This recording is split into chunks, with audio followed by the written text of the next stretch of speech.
with Coach Grandy in Philadelphia and his boxing twins, Stephen and Daniel. How are you all doing? Good. Good, man. We can't complain. Could you tell me just a little bit, because I've put these out around the world, just a little bit about Philadelphia, what Philadelphia's like? Oh, man, it's a rough city. You know, we're a boxing town. It's a lot of history here. You know, Joe Frazier, you got Ivan Robinson, Bernard Hopkins. I mean, Danny Garcia, current champs. It's a history here of boxing in Philadelphia. You pretty much play basketball or you box in Philly. Daniel, to ask you a question first. Your first boxing bout, what are your memories of that? It was fun. I had to learn a lot of new things to improve my skill. And Stephen, what about you? Whereabouts was it and how did it go? It went good, and I had a lot of fun boxing, and I had to learn a lot of new things to improve my skills too. And their first fight was a big event here in Philadelphia. We had it at like a hotel, and they brought out about 3,000 people for their first amateur fight. People were really excited to see it. Is that because of the? I mean, to be honest with you, until last week, I hadn't heard about you, which I think I must have been on a different planet after I watched the videos. It was a host of things. You know, we have been featured on Steve Harvey, Harry Connick. We've been on a whole lot of platforms. And around that time, they've had about 5 viral videos, I think, with over like 50 million views. So we kind of reached a really, really huge audience. And it was just me posting from day one, sharing, you know, the work in progress we were doing. So everybody was excited to see. You know, some people come to cheer you on. Some people want to see if you fell, whatever. We take it as it is. And they both did good. They both won their first fight in a huge fashion. So it was pretty good. Stephen, when your brother Daniel fights, are you more nervous when he fights than when you fight yourself? Or are you okay anyway? I'm more nervous when he fights because most of the time he has to listen to us and do what we say, but he just does. Sometimes he likes to do his own thing, but then when he listens to us, he does really good. I like how Stephen says that because he's got the coach mentality already, hasn't he? What's your boxing background?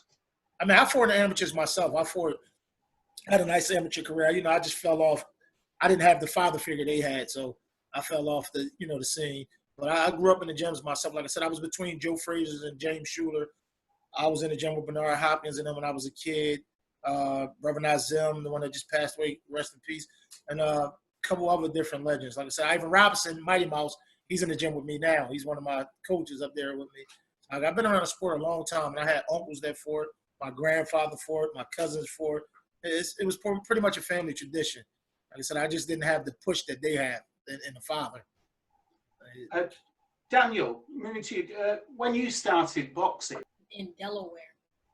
Delco, yeah. We were at a gym called Delco, actually. Can you remember, was there a senior boxer or another young boxer who you looked up to when you first started boxing? Future. Yeah, Future. Yeah, Little Future was a huge influence for them. Now, you boys you're under the media spotlight. How do you help them cope with that, Dad?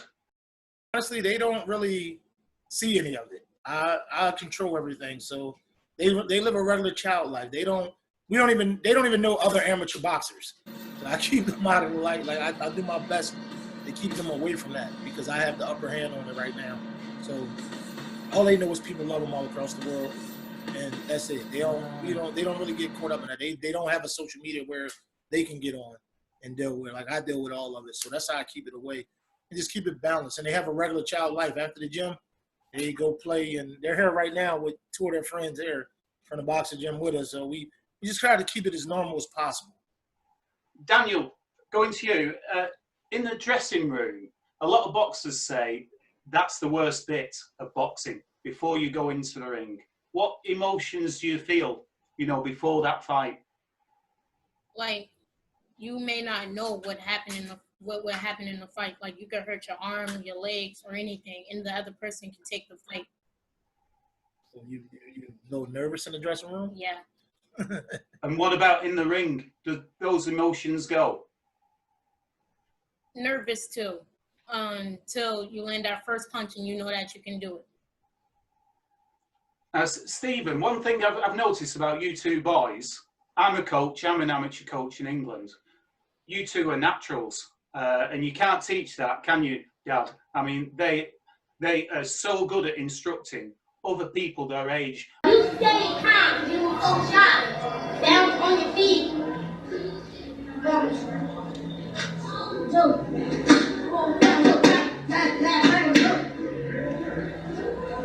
See that, huh? You get it. What is it about coaching, Stephen, that you love? I love helping people, like telling them what's right from wrong and just telling them what to do, what's right.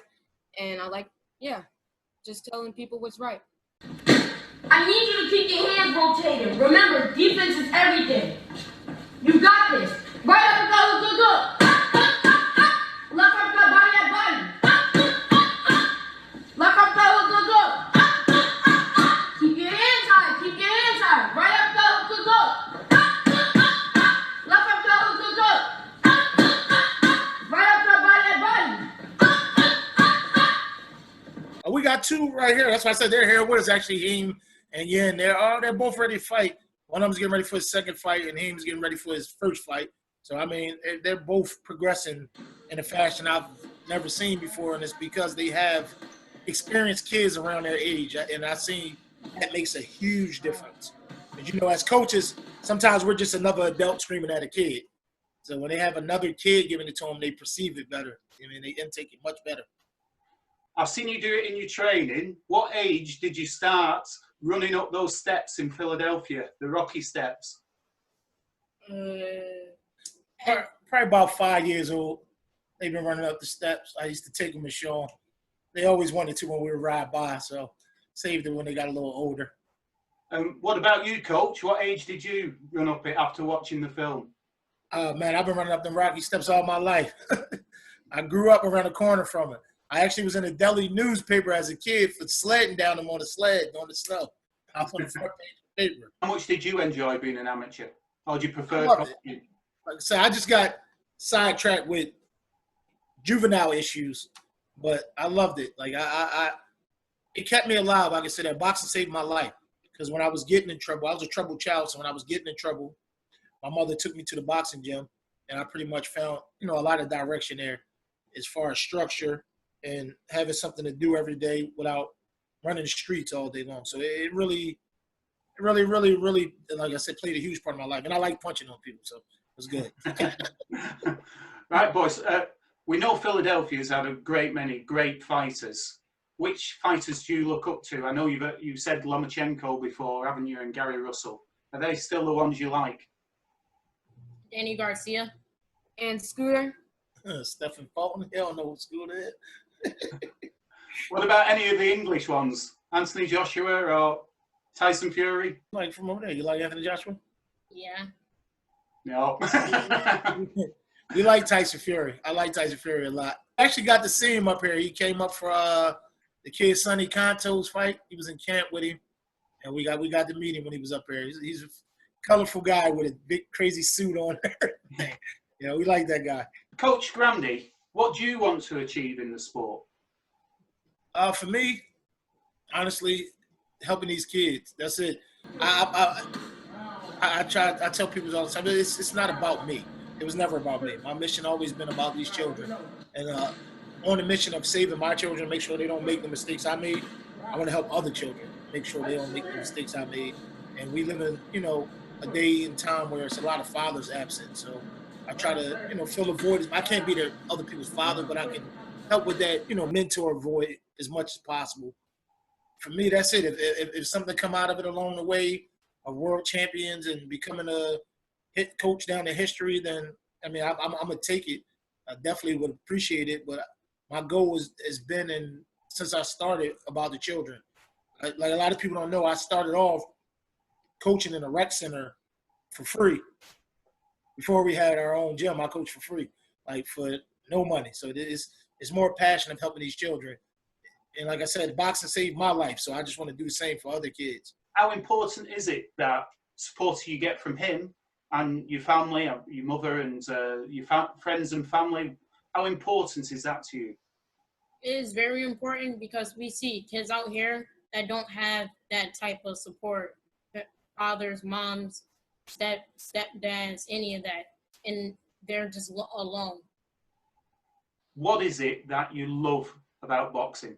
For me, I've been a boxing fan since I can remember. Like literally, dating back to Pernell Whitaker, Sweet Pea, Oscar De La Hoya early days, Floyd Mayweather when he was Pretty Boy before Money Mayweather. Like I've been a fan of the sport forever. It's just, like I said, the competitive nature of myself and the structure that goes into becoming a fighter. I love the saying, you have to live like a fighter because that's reality. And if you can live like a fighter and you can discipline yourself, especially for them at this young age, like a fighter, then I feel like you can accomplish anything in life, anything. I tell people this about them all the time. They may not decide to be fighters, which I'm A-okay with. But guess what they will be? Hard workers. Because they've been structured their whole life and all they know is hard work.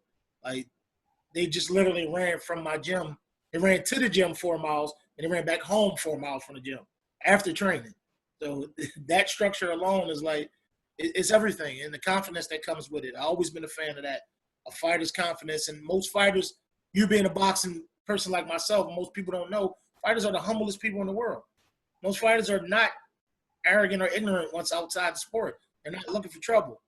They're very, very peaceful people. That's what I love about it, that the whole dynamics that go into the whole thing of becoming a fighter, a prize fighter, even an amateur fighter, everything that goes into it. It's interesting listening to what boxers you like, because I think I can see that in your son's style, because they've got a good defence. My son, unfortunately, was more of an aggressive sort of Ricky Hatton type, which sometimes was hard to watch, where you boys have got that nice style where you're protecting yourself, but you're aggressive as well. You seem like students of the sport. Do you love watching boxing and picking things up? Yes. And for us, it's like, I feel like what they did with Floyd Mayweather was a perfect example of what I would call what I'm trying to do with my sons or my style of training, because they took pieces of every fighter and put it into him. He's not special at one thing. He does everything good. You see what I'm saying? So we try to work all around the board, and I'm a defensive coach. They'll tell you, we train in the gym without throwing punches. We'll do 10 rounds of just moving your head. Like I'm stern on that, because my number one saying to my kids is, I'm not raising no what. Well, not what? No what? Punching what? No punching bags. I tell them this every day. Punching bags in the gym. I'm not raising no punching bag. And I feel like if you come with a solid defense in this game, you last longer. All right. Quick. Oh, okay. Quick.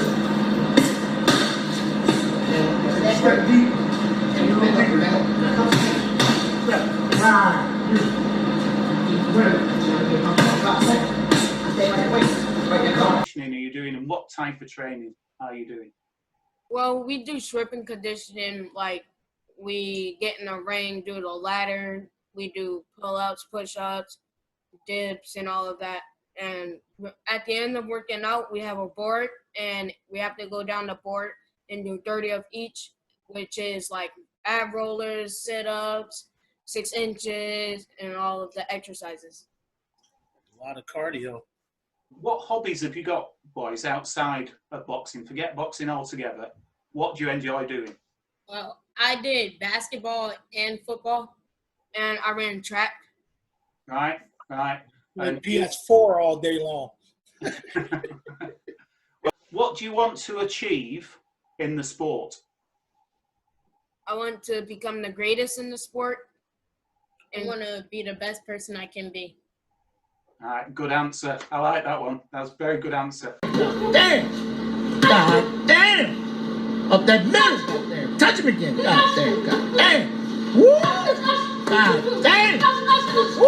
God damn! God damn! God. I interviewed recently Richard Torres Jr., who's on the US Olympic team. He's just trying to get to Tokyo now. And he said, as an 8-year-old, he dreamed of wearing that USA vest and representing America. Do you have those dreams? Yes, dreams of becoming pro and fighting in front of like 50 million people. I want to have as many belts as I can have. How many bouts have you had so far, boys? Over 20. he got the most of them because I broke my leg. Oh, right. Are you okay now? Yeah. Good, good. Do you have to travel much from Philadelphia for bouts? Yeah. We travel a lot. Because England's quite a small country. So I was in America last year, and it is so big. How far? Which states do you go to? We fought everywhere from Ohio to Missouri, Maryland, D.C., Detroit, L.A. New York. New York. We fought everywhere. Like, we live in a place where it's amateur shows every weekend. Like, literally, you can get a fight here every chance you want. Like, we're fighting the 19th of this month and the 26th of this month. I was going to ask you that. How popular is it in Philadelphia? It's huge. It's very huge. Like, it's a lot of boxing kids. And I always try to bring awareness to that too. We're not the only kids that box. It's a lot of good talent in Philadelphia. A lot. Like, it's a whole bunch of these kids, and they put just as hard work. Much work in as we do.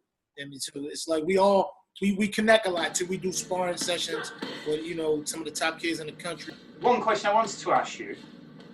I know because I've lived through it with my son. He had 70 fights, and the commitment that's needed.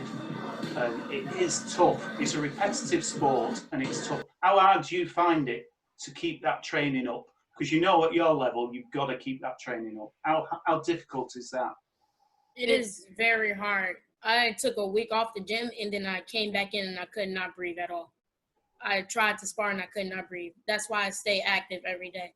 Can't play boxing. You can play all the other sports. You can't play boxing. Coach Grandy, how do you think boxing helps people? I'm not just talking about your sons now. I'm talking about people in general. And how does it help the community?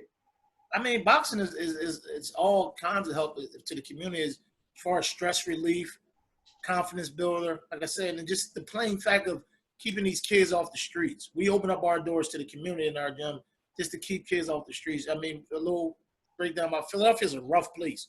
Like, we have a very, very high murder rate, like very high. Like, so we try to keep these kids occupied. And although I know we can't save all of them, but if we could save one or two, I feel like we did a good job. So that's the goal, just to keep them structured and all away from this street violence they go on every day. Like, here in Philadelphia, and it's a lot. It's a whole lot. So the gym is a place where you can get away from that pain and come relieve your stress on the bag and learn a skill along the way. It is fantastic to listen to your dad speak like that. One thing I'm doing these videos for is to promote that there's a lot of role models. Your role models do not have to be older people. And you two boys are role models. How you're conducting your lives and your training, and you're an example to other people. Other people are watching you. What is it about the sport of boxing that you love? Why I love the sport is that when I come to the gym, I can relieve my stress, and I can hit the bag, and I just love boxing. I love you had stress. I love this sport because it's just fun, and when you sit in the house, you don't got nothing to do. You can just go to the gym, and it keeps you in good shape. And I just wish you all the best with your boxing careers, and do as well as you can do, and be as best as you can be, like you said, Daniel. Very good. Thank you. Very much. We appreciate it, man. You take care. Another one of them 5 o'clock mornings. Hard work and dedication. Team Grandy. We just put the work in. We outwork the competition. We just work harder.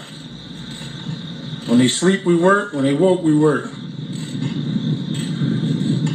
Ain't no shortcuts to success. Here we go right here, road work. That's what it's about. How y'all feel, boys? Hard work and what? Hard work is what? Easy work. You hear the champs. Hard work is easy work. It's before school. 5 a.m. Open them lungs up, open that mind up. Get it there and work. Get schoolwork done. And hit the gym later. Liverpool, England, I see y'all. Shout out to everybody, showing love this morning. Just wanted to show y'all what we do, 5 a.m. in the morning. no shortcuts to success. I repeat, there's no shortcuts to success. We still got to put the work in. No matter what kind of following we got, how many people show us love, we still got to work. Matter of fact, we got to work harder. Hard work and what? I can't hear y'all. Hard work and what? Hard work is what? Who can beat y'all? Who can beat y'all? You the greatest? You the greatest? All right now.